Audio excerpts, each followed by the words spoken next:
Hi, my name is Jessica Matthews and I am doing the eye dissection. I'm going to follow along with the video to do my best understanding of the areas that we're supposed to recognize. So, let's go. Start with the outermost structure right here, the most anterior structure. That's right here. This is the cornea. In an actual cow, So I'm recognizing this this is the clear cornea. like glass. But since this eye has been preserved, the preservative has denatured the proteins and caused it to turn cloudy. Okay, I see where it's made it Around cloudy. that, we see a lot of periorbital fat and connective tissue. Okay, This connective tissue and fat plays an important role because this eye is located within an orbit, a bony orbit. And if you turn your head quick or you got a blow to the head and you didn't have this periorbital fat and you did not have all this strong connective tissue, Okay. then the delicate structures strong of the eye connective would tissue easily around be here. damaged. Let's look at the posterior surface of the eye, and we see this long tube-like structure coming out the back of the eye. That is the optic nerve, and that will go straight to That's the right brain. here. I see this optic nerve Some here. of the other structures that I want you to see here is just some of this brown material here. You see a little bit of brown material over here. So I see the brown And you can material see on pieces either side it of this that he's here telling me where about it's it. been cut. And also over here a little bit. So right there. Those are eye muscles. Those allow So the those are the eye to muscles actually move up, to move down, to move around. left, to move right. For the cow to Now let's go look. ahead and begin by removing some of this periorbital fat. So I'm just going to take the scissors and I'm going to attempt to cut some of this fat and material off. Sort of clean up the eye a little bit so that we can see things a little bit better. It's starting to look a little bit better. Hold on one second, let me get this.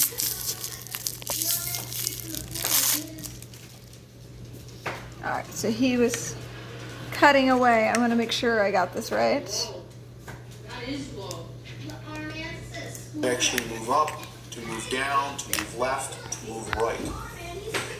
Now let's go ahead and begin by removing some of this periorbital fat.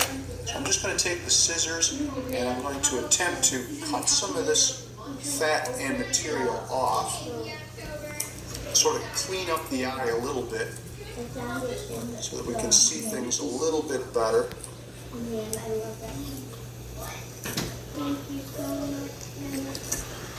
It's starting to look a little bit better. So that's a very thick fat is what I'm also noticing with this.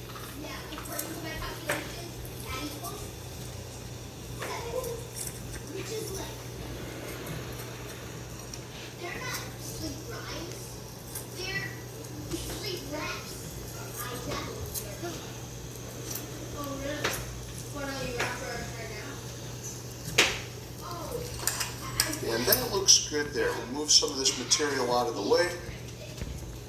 And you can see the optic nerve much better now, coming out the back of the eye. We'll talk a little bit more about that in just a few minutes. We want to start the internal dissection by cutting the eye right just posterior to the cornea. Now under some of this connective tissue is going to be another layer called the sclera. And we'll see that a little bit more clearly after we cut into the eye.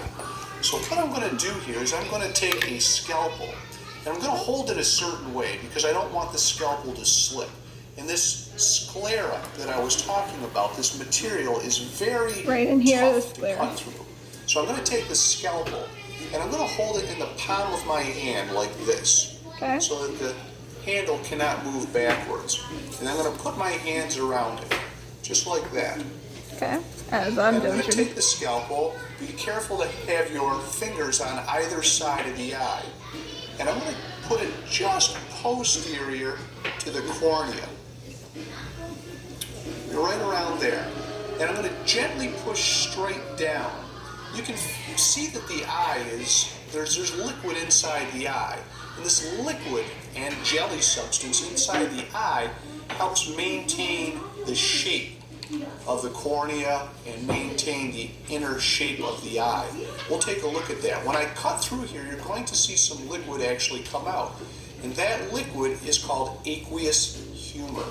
And that liquid, one of the things that liquid does is it helps maintain the shape of the eye. We certainly don't want wrinkles in the eye as light is passing through it. So let's go ahead, I'm going to push down, gently, straight down, there we go.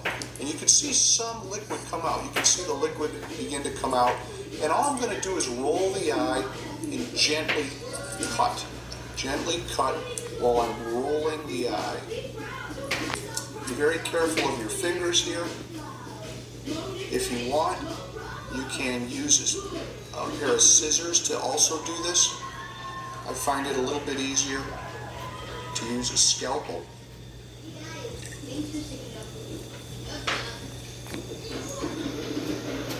And be sure not to disturb the inner structures of the eye when you're doing this. And I'm going to open that up. I'm actually going to cut this right into two pieces. And let's take a look at the posterior aspect of the eye first, and then we'll look at the anterior part second. So I'm going to move this out of the way. And all the liquid that you're seeing right here, this is aqueous humor. The jelly-like material, that is vitreous humor. And it serves the same function. It serves to help maintain the shape of the eye. So we can see that there. What I'm going to do is I'm going to gently try to get rid of some of this vitreous humor. Just kind of pour it out, nudge it out the side of the eye. And then I'm going to take a paper towel and I'm just going to dry this up just a little bit so that we can see clearly in here. And we can see this cream-colored material that coats the inside of the eye. This part that's coming out. This cream-colored material is the retina. This material is this is probably the retina the most here, is what important I'm part of the understanding. eye, as it contains all the photoreceptors, the light detectors that actually detect the incoming light. Now, as I move this material, as I move the retina, you can see how I'm bunching it up and I'm moving it. It's actually going to be stuck to the eye at a certain point, right here. We'll see this in just a minute. One of the things I want to talk about here is what keeps this retina pressed against the inside of the eye. The vitreous humor actually does. The vitreous humor is going to press that retina against the inside of the eye. And when the vitreous humor is not present anymore, I can easily take this retina and I can just remove it and I can bunch it up. And you're going to see that when I bunch it up, it comes off rather easily, except in one place. Which in is one here. place. It's not coming off easily in this And we're one looking, area. there it is. You can see that one place right there where it appears as though the retina is passing through a hole in the eye. What that is that's actually the axons of the nerves in the retina. All the axons of the nerves in the retina are passing through the back of the eye. And where they pass through right here, the spot in the retina where they actually pass through is referred to as the optic disc So optic or disc is blind back here. spot, because light cannot actually be detected there.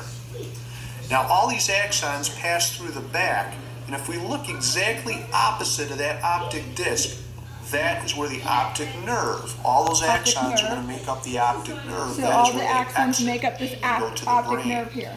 Now going back to the eye again, that's the retina. The next part that we come upon is going to be this iridescent, metallic looking Right here, this material. structure here. Now humans don't have this, but animals that are nocturnal, that are active at night, or animals that are corpuscular, active during twilight, early morning, late evening, that actually helps them see better at night. That actually reflects additional light and allows that additional light a second chance to strike the retina. Okay, so the Humans, additional however, light do that not we don't have have. that. This structure is called the tapetum. The tapetum. Now, if I remove that, and actually the tapetum is going to be continuous with this other black layer you see here. That's called the choroid. The choroid is very vascular. It contains a blood supply The that choroid serves is right the back eye. here.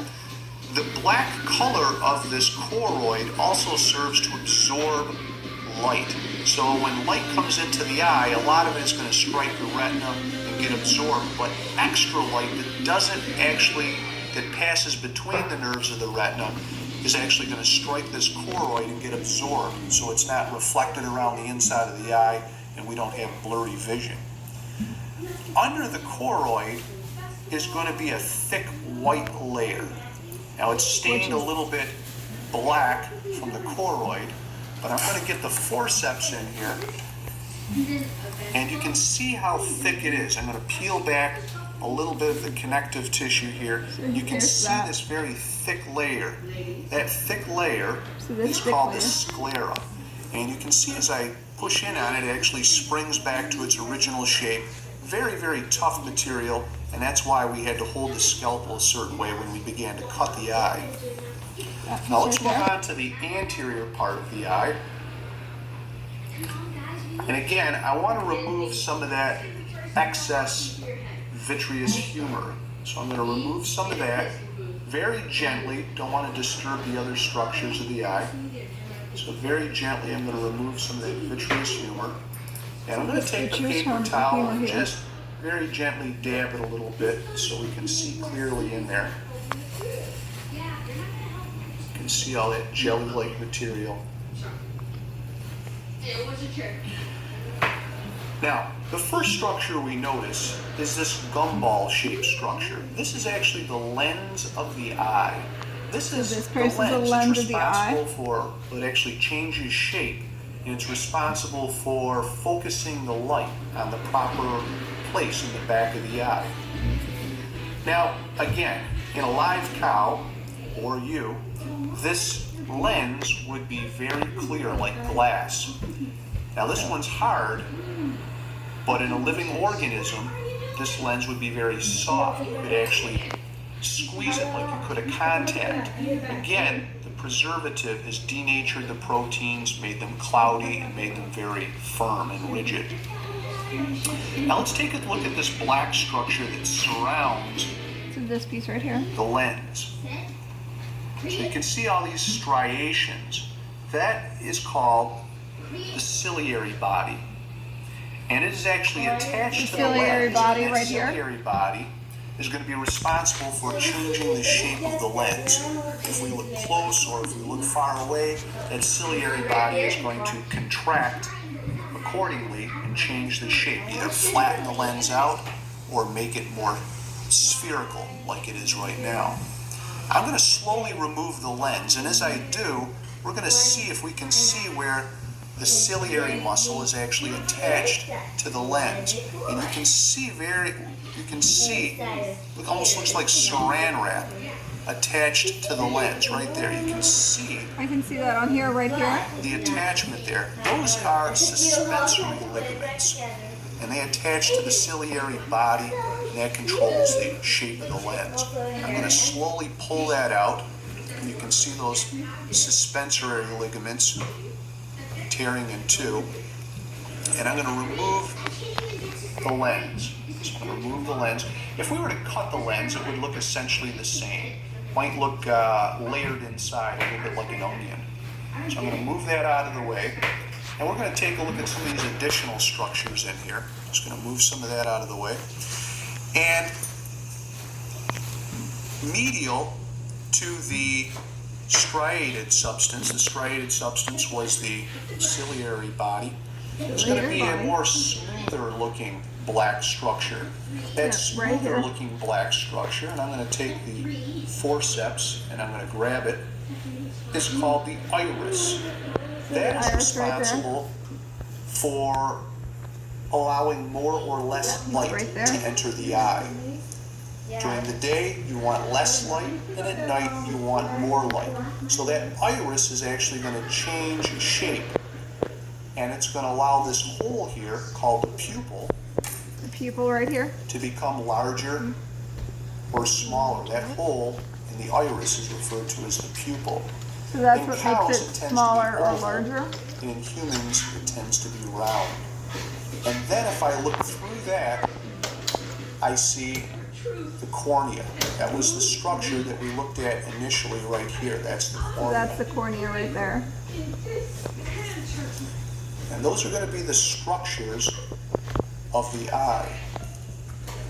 Now I wanted to go over one more thing, and that was if I take the lens and I replace the lens back in the eye, anything anterior to the lens, meaning where my probe is located, is referred to as the anterior cavity. Anterior Anything cavity. posterior, where my probe is located now, is called the posterior cavity. So posterior The vitreous cavity, humor is in the anterior cavity is in there. cavity. And that's going to be it for the cow eye dissection. So that is the cow eye dissection for me. Thank you.